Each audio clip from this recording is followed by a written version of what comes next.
Today, a dangerous wildfire spreading rapidly in North Carolina has grown to encompass nearly 5,000 acres, becoming what the State Forest Service calls the highest priority fire in the country. Look at the massive flames surrounding a reservoir just across the state line in South Carolina. Trees destroyed by last fall's Hurricane Helene have added fuel to the fast-growing fires that have forced thousands to evacuate.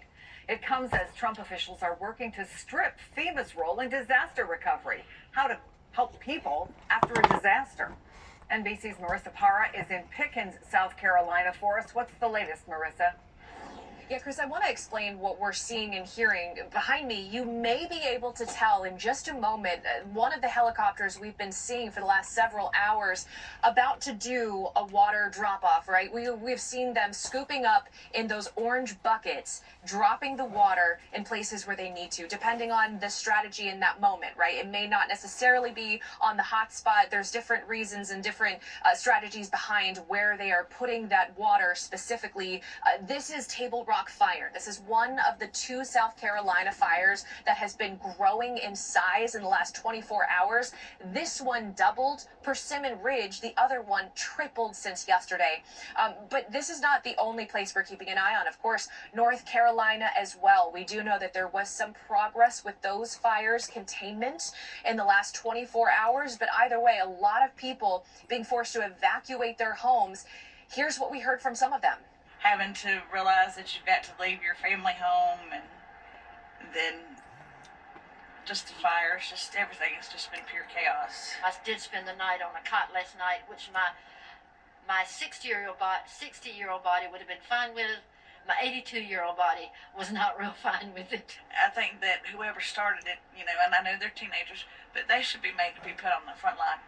Make them see what they cost. And Chris, it is not lost on anyone that today is the 6-month anniversary of Hurricane Helene. This is something that has not only left a lot of trauma on these lands, it has also made the land more vulnerable to the wildfires, and it's making firefighting efforts more difficult. We were actually just at a backburn, controlled burn. This is essentially fighting fire with fire, and part of that effort that we've seen is how much more difficult it is for firefighters to get to where they need to go because of all of the debris left behind by Hurricane Helene, which, by the way, also provides fuel for these flames. So in a lot of ways, just a lot more difficult for the people here. I just imagine, because it's pushed up all that, it's knocked down all them trees and pushed down all that debris and packed it all up in one area or whatever.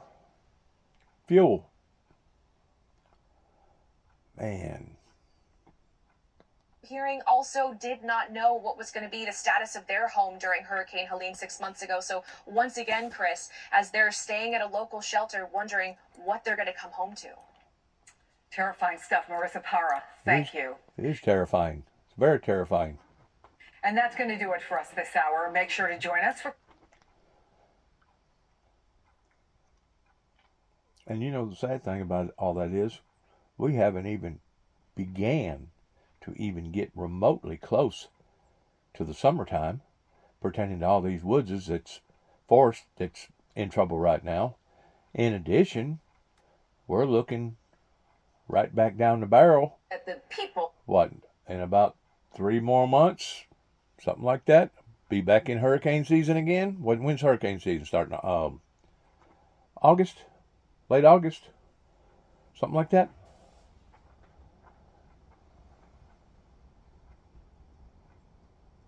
It's one radical, major, horrifying event after another. We'll pay more attention to the outcome rather than the text chain that revealed operational details of the military mission 2 hours before it was launched. Don't worry about what could have happened. Focus on what did happen. But here's the thing. The success of the mission isn't the only outcome. As we've been reporting for the past 2 days, the carelessness exhibited in that chain has serious knock-on effects, most notably on our closest allies, the nations the U.S. relies on to help supplement our intelligence gathering around the world, the people that keep us safe, help keep us safe. We heard it from the Liberal opposition leader in the UK calling on the Labour government to review how and what secrets it shares with the U.S. Leader Ed Davies saying the Trump administration, quote, administration's, quote, fly by the seat of your pants approach to security means it could only be a matter of time until our own intelligence shared with them is also leaked. Wow. This could put British lives at risk. And now we are hearing from the new Prime Minister of Canada, Mark Carney. Our responsibility, my responsibility, is to plan for the worst, is to think about the most difficult evolution of the new threat environment, what it means for Canada, and how do we best protect Canada. And part of that response is to be more and more Canadian in our defense capabilities, more and more Canadian in our decisions, to take greater ownership. As I said in my remarks, and you've heard me say this before, we have to look out for ourselves. At the same time, on Capitol Hill, multiple outlets are reporting building frustration among Republicans about what some call the lame attempts at deflection, with Republican Congressman and former Air Force Brigadier General Don Bacon of Nebraska saying the White House is in denial that this was not classified or sensitive data. They should just own up to it and preserve credibility. Democrats are being a little sharper. Senator Tammy Duckworth called Defense Secretary Pete Hegseth an effing liar. Wow. She used the full word. And the ranking Democrat on House Intel, Jim Himes, demanded a full inquiry. Yeah, as I remind my Republican colleagues, had this occurred with Joe Biden as president, we'd probably have 8 or 9 investigative committees up right now. And I use that number because that's the number of investigative committees that were set up for Benghazi. So, yes, we are going to push for all of the investigations that the Republicans would demand if this were on the other foot. Whether we're going to be successful. Joining us now, NBC News senior White House correspondent Kelly O'Donnell, NBC News senior national security correspondent Courtney Kuby, and founder and CEO of Independent Veterans of America, Paul Rykoff. Courtney, I'm going to start with you. You and I have been talking about this intelligence sharing. Again, we've heard from the labor leader. We just heard from Mark Carney saying that maybe they need to be more self-reliant, part of Five Eyes. Other allied leaders have been trying to be more diplomatic in their response to this. What is the effect that you're hearing about? Negative. Yeah, and remember when we talked about a story that we put out a couple of weeks ago about some concern by members of the Five Eyes about the perceived carelessness that the Trump administration was using with intelligence information. This was before the Signal chat was made public. And one of the big concerns in that case was that foreign assets or human intelligence sources could be compromised from foreign intelligence, other Five Eye allies, by Trump administration officials. Well, what we see here in this chat that The Atlantic released is that Pete Hegseth, the Secretary of Defense, is talking about high-value targets. Those are generally determined through either human intelligence, signals intelligence, or overhead intelligence, drones. So this is an exact example of a time where a human intelligence source could have been disclosed by this information getting out. And you mentioned earlier that how one of the big arguments here by the Trump administration is like, look, yeah, the information was on Signal, but the operation was still a success. Remember, the lawfulness of the disclosure of information, whether it is classified or not, whether that information actually has any kind of does harm to a mission or an operation does not matter. That does not change whether the information was classified and whether a leak would be lawful or illegal in this case. So it doesn't matter that the mission was not impacted here. What matters is that information, which again was specific military planning, that information was conveyed over an unclassified server that is not keeping with the DoD policy for how you handle classified or sensitive information, Katie. How much pressure is building at the White House, Kelly O'Donnell? You have Senator Murkowski saying this is what happens when you don't really have your act together. Senator Thune asked if there would be a full Senate investigation, which is what a lot of Democrats are calling for, saying, I think that's happening already. Not sure if he means the Armed Services investigation that has already been launched, or at least the letter asking for an IG inquiry into this. Is there pressure on Donald Trump to find somebody to take the blame for this? And if so, is it going to be Mike Waltz? Is it going to be Pete Hegseth? Well, judging by the incremental clues that we have, we've seen how the administration has focused on the outcome, being successful in terms of the military operation, downplaying the discussion that was on the signal chat, describing what any person who would look at that information is clearly sensitive, whether it's classified or not. They have been very loose about that. So the president's the highest classifying authority in the government, and he has been sort of evasive in his comments. I don't know if it was classified. That's what I was told. I didn't have anything to do with this. So trying to distance himself. The point of accountability here will really be measured by how much the slow boil gets to a point where President Trump feels that he needs to take action. Clearly, the administration is trying to do other things, take other actions, talk about other issues to drive different headlines and to try to move past it.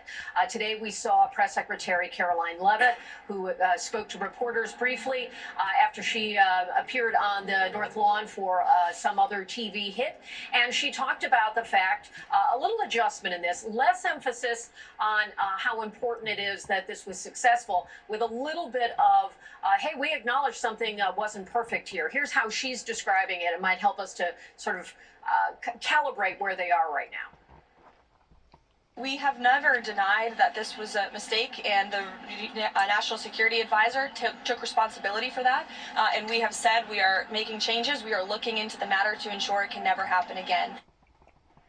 So we have asked questions about what changes are you making, what different procedures. We haven't gotten many answers on that. So what she said there about we're going to find out more about this, most of their focus has been attacking the reporter who was inadvertently added and then held the material for a period of time until they said it's not classified, and they challenged his credibility, and he, of course, put it out in public. So the real question will be if Republicans pressure the president, and thus far they are raising concerns, but in sort of soft tones.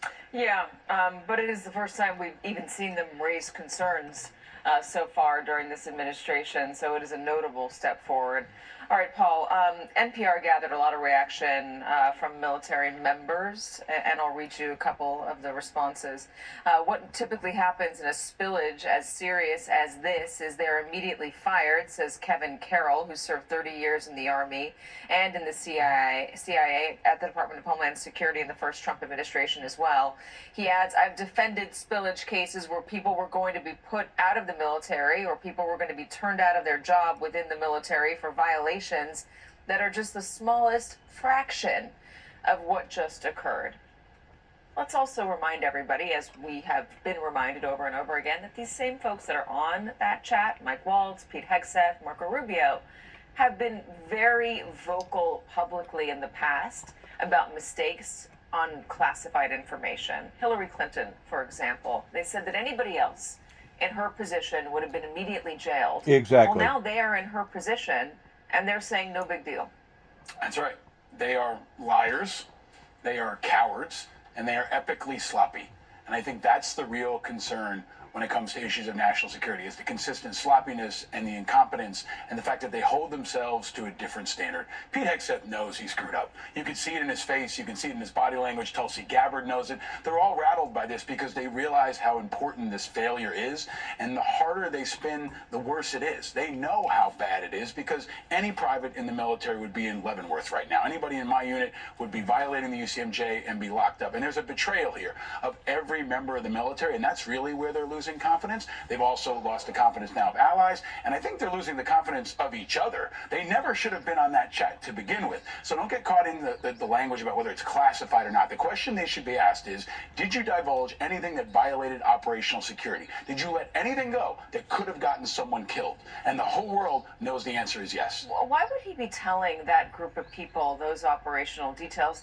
Were they in a need to know basis for that? Did they need to know that information? Here's why he did it. Because it's Pete Hegseth, right? We knew that he was not just lacking qualification. He was disqualified. He has been sloppy. He has been disrespectful. He has lacked character and leadership throughout his time in every position he's held. So this is very much on brand. This is what people warn about Pete Hegseth. And the stakes are higher in the military and in our Department of Defense than anywhere. Remember, this guy has access to our nukes. So we got very lucky here. And the question also has to be, what else did they do? Are there other signal chats? Are there other areas of exposure? What are they doing to investigate it? And are they making any changes right now that will ensure that he personally is kept in check? Did they need to know all of those details of that strike, or did they need to know them after the strike I don't was think over? that it's his judgment. I don't think they needed to know. They definitely should not have known on an unsecure signal chat. That's where it's just absolutely out of bounds. And I think he should be removed. He should resign.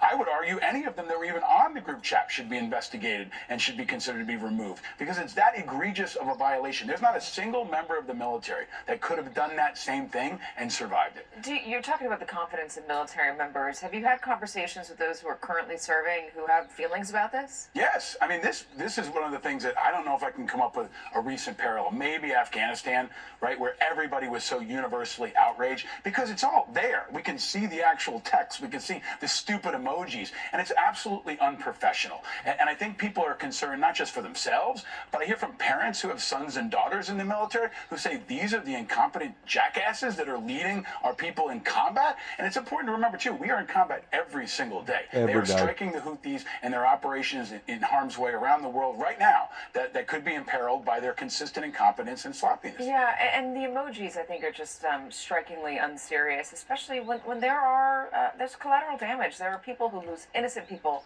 who lose their lives inevitably in strikes like this. I think the Yemen was reporting there were a number of casualties. We don't have that confirmed, but likely innocent people will die, and you're responding with like a fire emoji and an American flag and a fist bump. It's just deeply unserious and also a little bit callous. And 4 Americans died in Lithuania yesterday. Right, that 4 American troops died, and we don't know exactly what happened there. But this is happening every single day, and you need a serious response. You need total confidentiality. You need leaders with character and honor who can handle those situations with the type of leadership that other people want to emulate, not run away from. Yeah. Paul Rakoff, thank you very much. Joining me now, former National Security Advisor to President Trump, Ambassador John Bolton. Ambassador, did you ever have a conversation on Signal about a military action? No, and I have to say, when I first heard about this, I really was without words, which people would tell you is fairly rare for me, because it just, I can't get past. It would not have occurred to me to do this. I think what this reflects in part is that the president made a decision, and this Signal chat group reflects the subordinates trying to figure out what to do. This is the kind of thing that should have been discussed before a decision was made. And there is a place for a chat group to go through things like this, called the Situation Room. Right. The U.S. government has spent billions of dollars over decades building what hopefully is the most secure telecommunications capability on Earth. And there's no explanation that I've heard from anybody why this thing was set up on Signal, why nobody called it during the life of the chat group, and why nobody at some point said, we better get on the secure the secure telecommunications channel here. So the whole thing, to me, is just inexplicable. There's no reason for it. I started the show by mentioning that there might be an intelligence sharing issue, a knock-on effect. We heard it from the opposition in the UK trying to urge the Labour government to review practices. We heard Mark Carney, the new Prime Minister of Canada, saying that this is just another example of Canada needing to be more self-sufficient. Do you foresee any issues with Five Eyes? And if there are, how detrimental is that?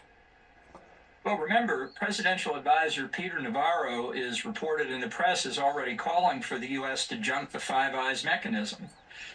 So this is going to confirm, I think, to a lot of people that the Trump administration's policies, whether it's reversal of the U.S. support for Ukraine, the comments that have been made about NATO and NATO members, what Trump is doing, pursuing an economically illiterate tariff policy, is that the president is ripping through decades of American goodwill, credibility, reliance, and trust because he just doesn't care about the consequences.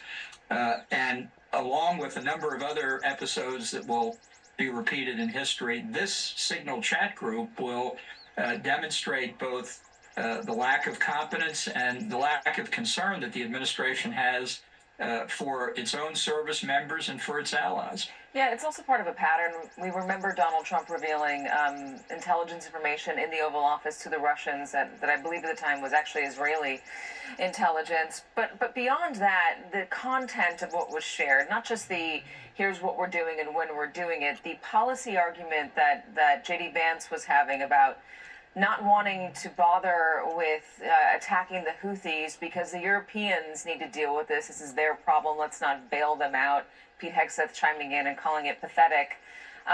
The Europeans pathetic, the freeloading as he called it. It does confirm what J.D. Vance has been saying publicly, but I wonder, does it pose any risks for us with our allies or just globally to be seen as privately so dismissive, hostile toward what has been traditionally our closest set of allies?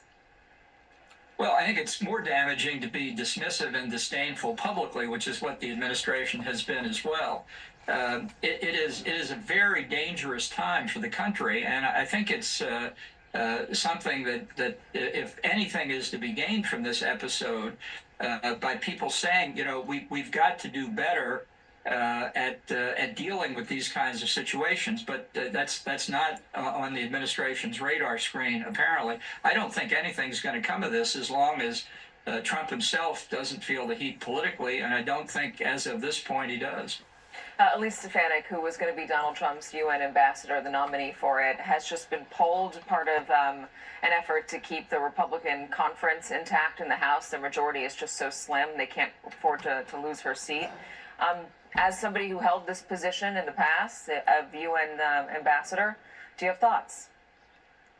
Well, I feel sorry for Elise. I mean, I think she would have done a good job in New York, and so much for gratitude from Donald Trump. She resigned her leadership position, and now she's not going to be. She would have been confirmed by the Senate. I think that's pretty clear. My first thought when I heard this, just within the past hour, was that maybe the Republican leadership's not so sure who's going to win those two special elections in Florida on Tuesday. And if stunningly and unexpectedly Republicans lost them, the margin in the House would be 218 to 217. So the race to succeed Elise would have been not just one seat, it could have meant control of the House if that scenario plays out. This is pretty disturbing. Yeah, you know what, and we're going to talk about a little bit later about a special election in Pennsylvania where a Democrat just pulled off a pretty stunning upset in what had been a deeply red district, I think Republican for like 150 plus years. Ambassador John Bolton, thank you so much for joining us. We appreciate you. Thanks for having me. And still ahead, what Donald Trump's latest tariffs on foreign-made cars mean for American consumers.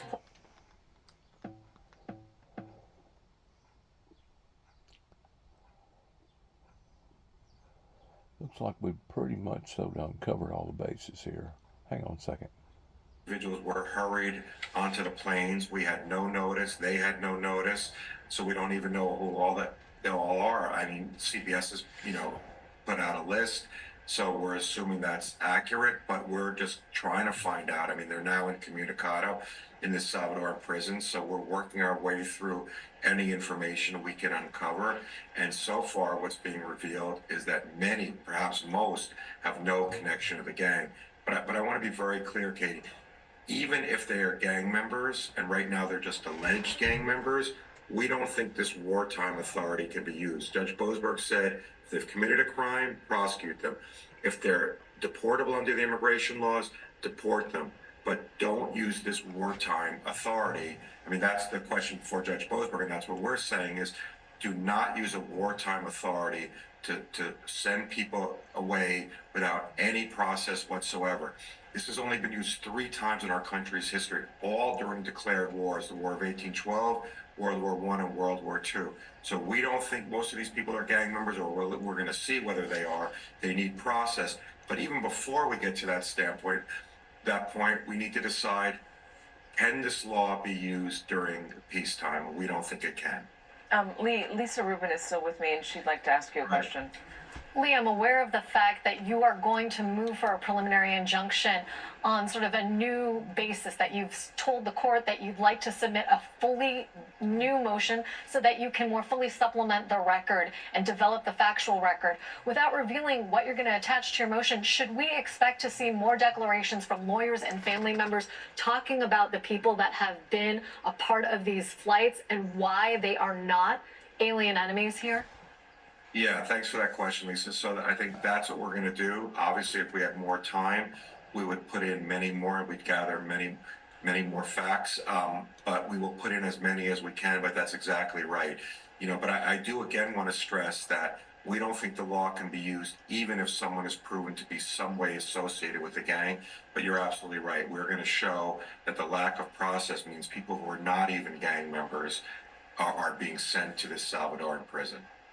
Yeah, and we have heard from family members who say that their loved ones, their husbands, their brothers are not a part of this gang. We've heard from lawyers saying that their clients are not a part of this gang, that their tattoos have nothing to do with the Tren de Aragua, and they have no recourse to get them back. They have no recourse to get them out of that El Salvadorian prison. Legal Learn, thank you so much for being here with us. We would love to have you back as this case goes through the process. Thank you again. Thanks.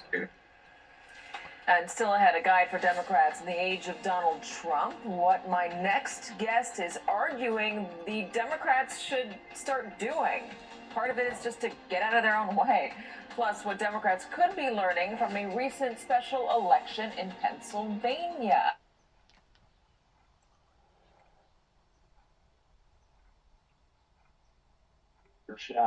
For groups here, we have a lot of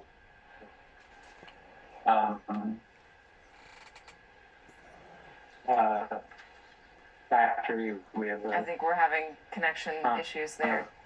James Malone, thank you very much for joining us, and congratulations on your win. And one more thing before we go. Earlier today in Capitol Hill, Congresswoman Marjorie Taylor Greene took issue with a journalist who asked about Signalgate. Listen.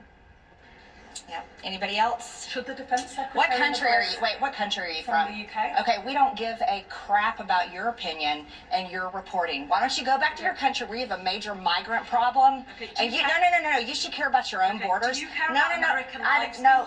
Let me tell you something. Do you care about people from your country? What about all the women that are raped by migrants? Do you care? No, by migrants. No, do you care? Okay, you're done. Do you care about American lives being put at risk? You know what? No, I don't care. I don't. Members fighting for your country. I don't care about your fake news.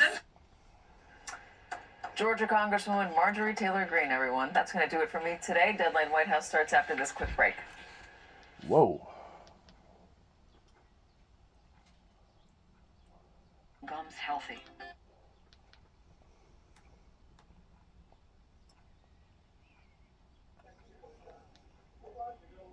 The budgetary savings goals, and how much do you think you've achieved so far? Our goal is to reduce the deficit by $1 trillion. From a nominal deficit of $2 trillion to try to cut the deficit in half to $1 trillion, or looked at it in total federal spending to drop the federal spending from $7 trillion to $6 trillion. At a high level, you should think of this as we want to reduce the spending by eliminating waste and fraud, reduce the spending by 15%, which seems really quite achievable. The government is not efficient, and there's a lot of waste and fraud. So we feel confident that a 15% reduction can be done without affecting any of the critical government services. We really went into the details with all of those folks, not just Elon. And Martha, there were several billionaires who have volunteered their time to be a part of this Doge team. And it really does demystify what they're doing behind the scenes and what they're finding and what they're hoping for. Then I had a separate interview about Elon Musk and what he thinks about the personal stuff, the Tesla attacks, his relationship with the president. They gave us a ton of time, and I think it's going to be fascinating for people who tune in. Yeah, it looks really interesting. In terms of the Doge folks that were there, Brett, we've heard a lot about them as, these sort of young guys, young techies digging into everyone's purse strings in the agencies. What was your take on them? Well, these are a lot of businessmen. There's a couple engineers, but for example, the co-founder of Airbnb, worth multi-billion dollars, is essentially volunteering to redo the retirement system that is done by paper. And you've seen that whole story about the mine or the files and the papers. They're trying to get it all digitized and believe they can do that within the first 100 days, which is pretty incredible. They are essentially doing a Silicon Valley tech redo of computer systems that have been the same way for decades. And what they're finding and what you'll hear tonight will kind of blow your mind about some of the things, the specifics that they're finding, and they hope to put it all out transparently. They acknowledge, Martha, they had some fits and starts at the beginning. They, tried to put stuff out. They had to walk stuff back. They feel like they have a good sense of things, and all of these guys weigh in about what they're doing in all these different agencies. Yeah, just a couple seconds here, and it's a big question, but did he talk about cutting into Social Security or Medicare, getting the waste out of those programs that are a bulk of the budget? I pressed it really hard, ran some sound bites what Democrats are saying. They say they are finding amazing waste and fraud, but they are not taking people's benefits away, and they're being really careful about that. We'll see. Okay. Brett Baer, thank you. We'll look forward to that tonight on Special Report. Thanks for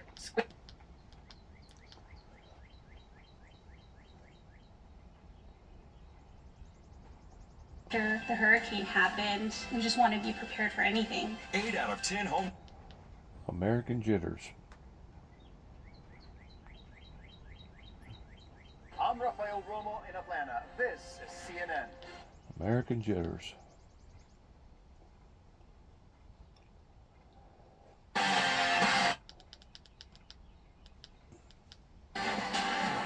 Hello. And whatever, and I walked out the door and I got in the Truth Social post today saying it was essential that we maintain every Republican seat in the Congress. That was a quote. Stefanik, he said, has been a vital part of our efforts from the very beginning. Trump also writing, I have asked Elise as one of my biggest allies to remain in Congress. End of quote. It's 4 o'clock in, why not North Carolina? It's 3 p.m. in Cut and Shoot, Texas. If you have a hometown, by the way, that has an unusual name, or if you just like to hear your hometown mentioned off the top of the show, drop me an email at the new chrissalcedo.com. Meanwhile, President Trump has his course laid in, and he's proceeding at warp speed with one thing in mind: America first. Yesterday, he took another step in his pursuit of free and fair trade by imposing tariffs on foreign-made cars. As this was going on, over on the Democrats' side of the ledger, they are bound and determined to finish the job Obama and Biden started, putting America last. While Trump goes high, the leftists go low, making fun of people in wheelchairs, for example, pledging to deport American citizens as an arrest is made in one of the left-wing terrorist attacks launched at a purely American-made car, Tesla. Without fear or favor, the Chris Salcedo Show starts right now. Whoa.